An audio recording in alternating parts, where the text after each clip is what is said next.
नमस्कार, decoding 24x7 में आपका स्वागत है। मैं हूँ राकेश त्रिपाठी। भारत का सबसे बड़ा दोस्त देश की राजधानी में है, फिलहाल अभी तक है। आज 2 दिन की यात्रा पर जब आए थे राष्ट्रपति पुतिन, रूस के राष्ट्रपति, मोदी के साथ मीटिंग्स हुई और बहुत सारे समझौते हुए। क्या-क्या बातें हुई, क्या-क्या हासिल रहा, इन सबको अ, डिकोड करने के लिए हमारे साथ हमेशा की तरह हैं हमारे strategic expert commander Sudarshan Chakrapani ji. Commander साहब, आपका स्वागत है। नमस्कार, जय हिंद, जय भारत राकेश जी। और हमेशा की तरह बड़ा आनंद आता है आपसे और सभी श्रोताओं से रूबरू होने में। और आज है भी एक बहुत महत्वपूर्ण दिन, जी। उसमें कोई शक नहीं है। तो कमांडर साहब, 2 दिन तो रहे पुतिन, घर पे प्रधानमंत्री के खाना खाया, बहुत सारी बैठकें की, क्या हासिल रहा? देखिए, हासिल तो बहुत कुछ हुआ है। अब जी। ये मत जाइए कि समझौते में क्या अल्फाज लिखे गए हैं और क्या बोला गया है। जरूरी इंपॉर्टेंट ये है कि क्या नहीं बोला गया है। देखिए क्या हाँ। बोला गया है। सबसे हुँ, इंपॉर्टेंट चीज बोलिए, एनर्जी सिक्योरिटी, जो हमारे लिए बहुत अहमियत रखती है। तो हुँ, यहाँ पे पुतिन ने कहा कि हम लिमिटलेस सप्लाई करने को तैयार हैं। हुँ, एनर्जी, उन्होंने हुँ, तेल नहीं कहा, एनर्जी। हुँ, हाँ, एनर्जी का मतलब है कि तेल भी हो कुछ सकता भी। है। और जो हाँ, हमको अहमियत रखता है वो है हुँ, न्यूक्लियर एनर्जी, खास न्यूक्लियर करके energy. Small modular nuclear reactor. हाँ, और हुँ, SMR, small modular nuclear reactor के लिए रशिया जो है, सबसे ज्यादा स्मॉल न्यूक्लियर रिएक्टर किसी ने बनाए हैं और पोजीशन किए हैं, वो है रशिया। तो एक तो रशिया है, एक तो ये बनता है। देखिए, ये मत भूलिएगा कि हमने ही अपने लिए एक लक्ष्य रखा है कि 100 गीगावाट हम एनर्जी जनरेट करेंगे न्यूक्लियर पावर से। तो अगर हमें हुँ, न्यूक्लियर एनर्जी वहां तक ले जानी है, तो हमें बहुत कुछ काम करना होगा इस मामले में। दूसरी बात ये कही है, टेक्नोलॉजी। टेक्नोलॉजी की परिभाषाएं बहुत हो सकती हैं। और यहां पर भी एक बात में देखिए, पुतिन ने कहा था, जैसे चीन के लिए कहा था लिमिटलेस, ये इन्होंने हुँ, पहली बार हिंदुस्तान के लिए भी कहा है लिमिटलेस। हुँ, टेक्नोलॉजी में हमें क्या चाहिए? हमारे देखिए क्रायोजेनिक इंजन्स बहुत मैच्योर हो गए हैं, लेकिन फिर भी हम उसमें और इंप्रूवमेंट ला सकते हैं। हमको चाहिए एरो इंजन।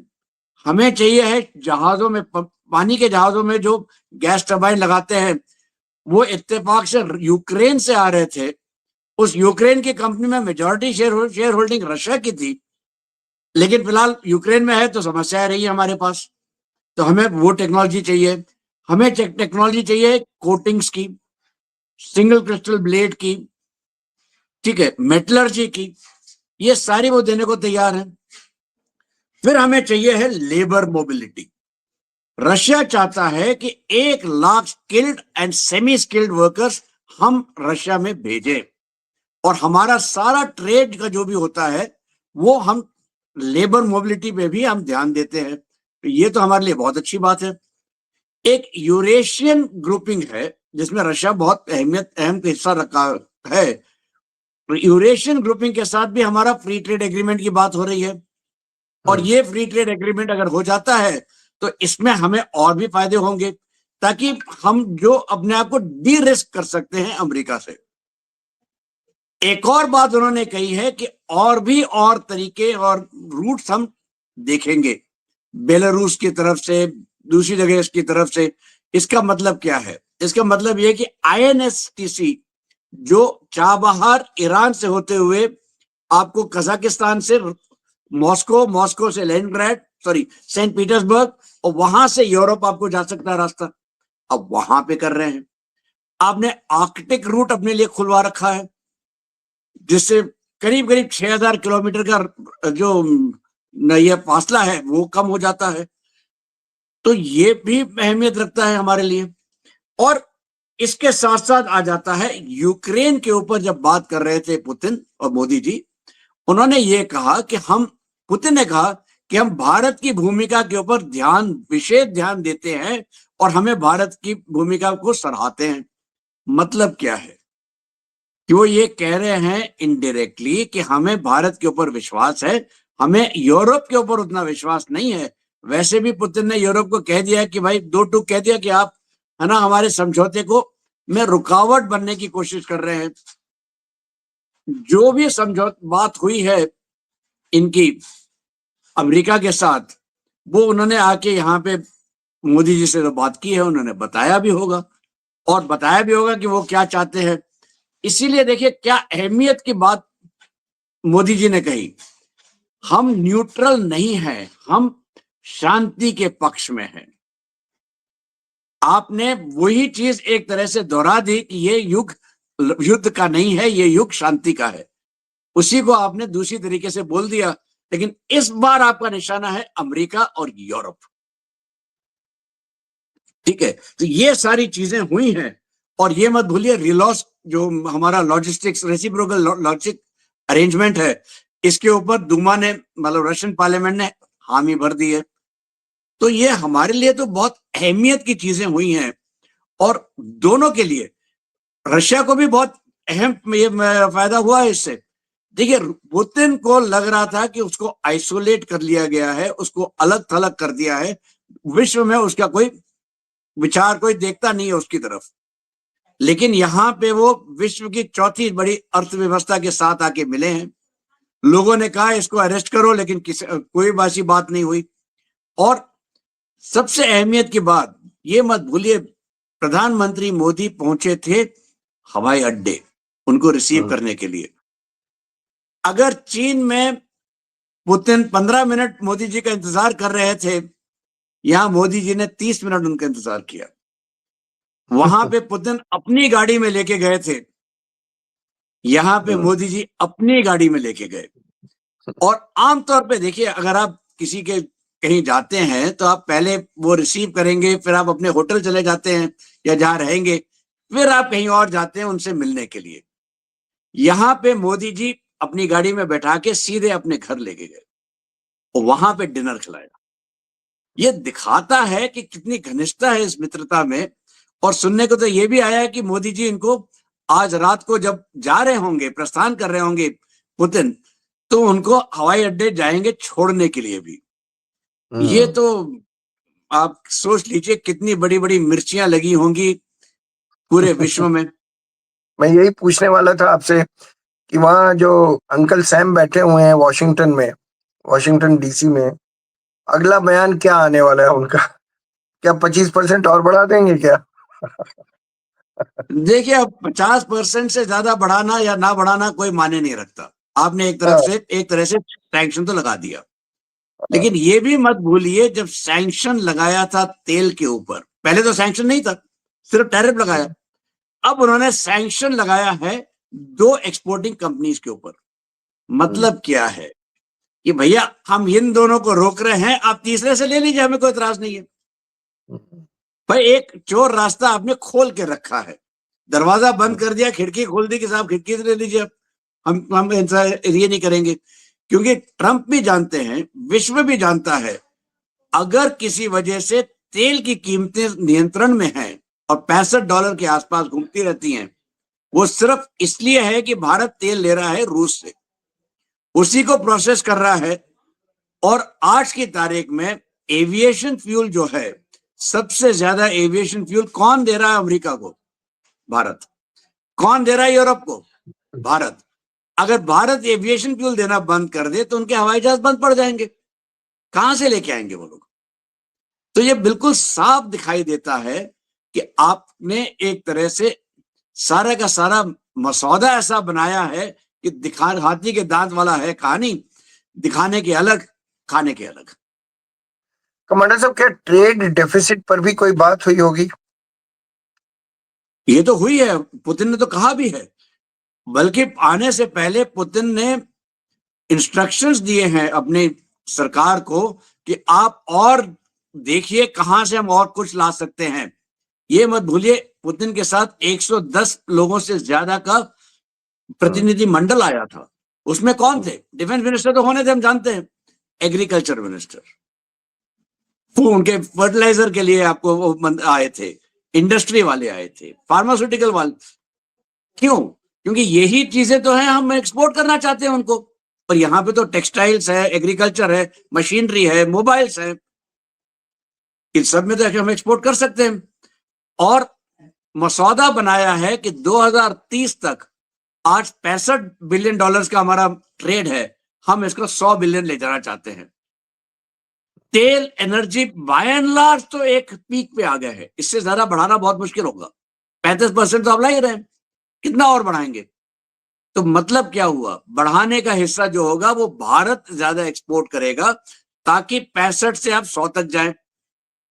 अभी फिलहाल भारत जो है मोटा मोटी $10 बिलियन से कम एक्सपोर्ट करता है रूस को, और रूस से $60 बिलियन के आसपास, 55-60 बिलियन के बीच में इंपोर्ट करता है बेसिकली तेल। लेकिन इसमें हमारा फायदा भी है क्योंकि इसी तेल को हम प्रोसेस करके भी आगे बेचते हैं, तो वैल्यू एडिशन का तो फायदा हमें हो ही रहा है। तो ट्रेड के ऊपर तो बहुत बड़ा मसौदा हुआ है। इसी के साथ साथ देखिए दो और चीजें, लेबर मोबिलिटी की बात हमने की है, और वो यूरेशियन ब्लॉक के साथ हमारा ट्रेड डील होना, एफटीए होना, ये दो बहुत अहम चीजें हैं। डिफेंस वाली क्या बात हुई है सर? बहुत इंपॉर्टेंट है, सबकी निगाह उसी पर होगी।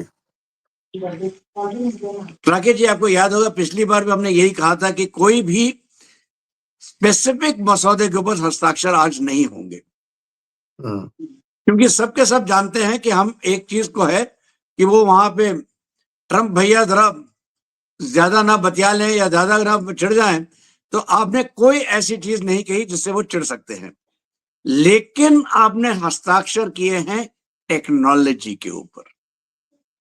तो मतलब ये है कि आप ये मान लीजिए जो S-500 की टेक्नोलॉजी है, जो Su-57 की में टेक्नोलॉजी इस्तेमाल होती है, वही जो मैं कह रहा था, सिरेमिक कोटिंग्स, आपके मेटलर्जी, ये सारी तो टेक्नोलॉजी हैं जो हमारे पास आज की तारीख में नहीं है। अगर ये टेक्नोलॉजी हमारे पास आ जाती हैं तो हमारा जो आत्मनिर्भरता की तरफ कदम है वो बहुत व्यापक रूप में आगे बढ़ेंगे। और पुतिन ने ये कहा भी है, आत्मनिर्भरता सही रास्ता है जहां तक हिंदुस्तान का सवाल है, और हम इसमें हिंदुस्तान का पूरा समर्थन करते हैं। तो ये टेक्नोलॉजी की बात हुई है। कमांडर साहब, दोनों देशों की जो दोस्ती है वो तो बड़ी ऐतिहासिक है, और हम लोग जब बचपन में थे, बचपन में भी हमने देखा कि दोनों देशों के हेड्स जब भी एक दूसरे के यहाँ जाते थे तो बड़ी गर्मजोशी से स्वागत होता था। अब ये बात और है कि तब स्वागत होने का तरीका दूसरा होता था, थोड़ा सा आज की हिसाब से देखें तो थोड़ा सा लो प्रोफाइल होता था। आज मोदी जी आपको पता है कि वो तो शो बना देते हैं पूरा, और बिल्कुल लोगों को एहसास करा देते हैं कि भाई यू आर वेलकम रियली। तो अब मैं एक बात पूछना चाहता हूँ, ये सारी फोटे, ये सारी तस्वीरें, ये सारी खबरें तो अंकल सैम को और चीन को जाती ही होंगी, तो बिल्कुल कुछ तो परेशानी होगी उनको। 100% परेशानी है। अंकल सैम को तो है ही जो है, क्योंकि देखिए अंकल सैम के लिए समस्या क्या है, अंकल सैम की अर्थव्यवस्था गिर रही है। स्कॉट बेसेंट को चाहिए है $3 ट्रिलियन बहुत जल्दी, ताकि वो अर्थव्यवस्था को स्टेबलाइज कर सके।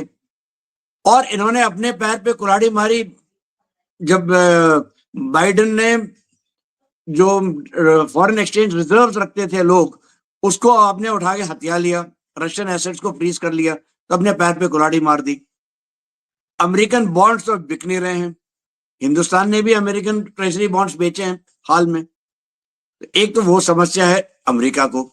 दूसरी समस्या है कि अमेरिका का बोलबाला कम होता जा रहा है, डी डॉलराइजेशन हो रहा है, तो अब अमेरिका अपनी जगह पे। चीन को सबसे ज्यादा समस्या है। चीन नहीं चाहता है कि रूस और इंडिया, भारत कभी भी साथ आए, क्योंकि चीन को वो सारी चीजें नहीं मिलती हैं जो भारत को मिल जाती हैं।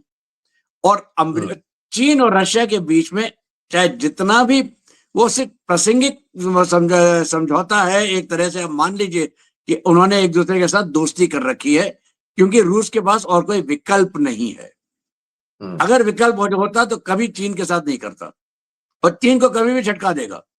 और चीन को यह डर लगा रहता है कि अगर रूस और भारत मिल जाए देखिए, आपको चाणक्य की मंडल थ्योरी आपको याद होगी, मंडला थ्योरी जो वो कहते थे कि आपके जो इमीडिएट नेबर हैं वो कभी आपके दोस्त नहीं होते, और अगर आपके दो नेबर एक दूसरे से मिल जाएं तो आपके लिए वो खतरे की घंटी है। उसी थ्योरी के हिसाब से चीन को तो लग ही रहा है कि रूस और भारत मिल जाते हैं तो इसके लिए तो समस्या होगी ही होगी, और चीन इसीलिए, है ना, बौखलाया हुआ है। इसीलिए चीन को देखिए जिस तरह से वो, हमने तो कुछ दिन पहले बात की थी वर्ल्ड दिस वीक में, कि चीन इतना जी, बौखलाया क्यों है, इतना ज्यादा एग्रेसिव क्यों है। और इसलिए हमने कहा था कि साहब देखिए, चीन के पास तो बहुत छोटी सी विंडो है, अगले 3-4 साल है जिसमें वो कुछ कर सकता है, वरना उसकी अर्थव्यवस्था डूब रही है, डेमोग्राफी डूब रही है, कुछ और बढ़ नहीं रहा है, और चीन के पास अब कुछ बचेगा नहीं। यहां तक कि जैसे हम जानते हैं चीन को, आज से 5 साल बाद हम ऐसा देखेंगे, मुझे नहीं लगता कि यही चीन होगा जो हम देख रहे हैं आज। तो चीन तो बखलाया हुआ है। पाकिस्तान और मुझे बांग्लादेश में और ज्यादा खलबली है। हाँ, नहीं पाकिस्तान का तो ये मुझे समझ में आता है। क्या बांग्लादेश भी ठीक है, वो दुश्मन तो ठीक है मंडल थ्योरी के हिसाब से है, लेकिन क्या इतनी हैसियत है? देखिए, तकलीफ देने की हैसियत तो है। हाँ, और वहां पे हमारे इतने हिंदू भाई बैठे हैं, उनको अगर वो तकलीफ देता है तो यहाँ पे हमारी जो जनता है, हमारे जो ये लोग, है ना, जरूर हल्ला मचाएंगे और भारत को कहेंगे आप कुछ करिए। कुछ करिए का मतलब क्या है? हम्म, आक्रमण करिए या कुछ भी करें, जो भी आप करेंगे उससे हमारी अर्थव्यवस्था की जो रफ्तार है, जो गाड़ी हमारी बढ़ रही है, उसमें अड़चन आ सकती है। और हमारे बीच में जो हाफ फ्रंट है हम्म, उसमें तो वो तो पाकिस्तान और बहुत बांग्लादेश की अहम भूमिका है। बहुत और इनको खतरनाक है। पैसा तो वहीं से आता है, चीन से और अमेरिका से। हम्म, हम्म, बिल्कुल सही कह रहे हो। मैं पुराने समय में, मतलब मिसेस गांधी और ब्रेजनेव के समय में मुझे याद है कि कल्चरल जो अ, एक दूसरे के यहाँ कल्चरली जाते थे, ट्रूप्स लेके जाते थे, वहाँ के लोग यहाँ आते थे, यहाँ के लोग वहाँ जाते थे, पढ़ाई लिखाई करने के लिए यहाँ के लोग वहाँ जाते थे। क्या अभी रूस में वही उतना ही वैसा ही गर्मजोशी है, आना जाना, या और बढ़ाना चाहिए आपको लगता है? रूस में तो बहुत ज्यादा गर्मजोशी है। मैं 2 साल पहले गया था रूस में, और जैसा मैंने अपने आप देखा, लोग कहते थे इंडीज की, यू आर, मतलब इंडियन, आप हमारे घनिष्ठ मित्र हैं। और वो राज कपूर, अमिताभ बच्चन और मिथुन चक्रवर्ती गाने सब कुछ बताने को तैयार हो जाते थे। और बहुत से लोग अपनी कहानियां भी बताते थे कि उनको, उन्होंने भारतीयों के साथ क्या क्या किया है, कैसे अच्छे अनुभव रहे हैं। हम्म, मेरा तो अभी भी ये मानना है कि भारत के अंदर जो हमारे युवा हैं, इनको रशियन लैंग्वेज अब सीखनी चाहिए फटाफट। क्योंकि जिस हम्म, तरह से लेबर मार्केट रूस में खुलेगा, अगर आपको रशियन आती है, आपके अंदर क्षमता है, आप फटाफट वहां पहुंचेंगे और आपको ये बहुत बढ़िया मौका मिलेगा जिससे आप और ज्यादा अपने आप को बढ़ा सकें। ये तो हमें, हमारे युवा को करना चाहिए। और हमारे प्रधानमंत्री ने तो रूसी भाषा में गीता भी गिफ्ट कर दी उनको। बिल्कुल, बिल्कुल। वो इम्प्रेस करने का और कोई मौका छोड़ते नहीं है। एब्सोल्युटली।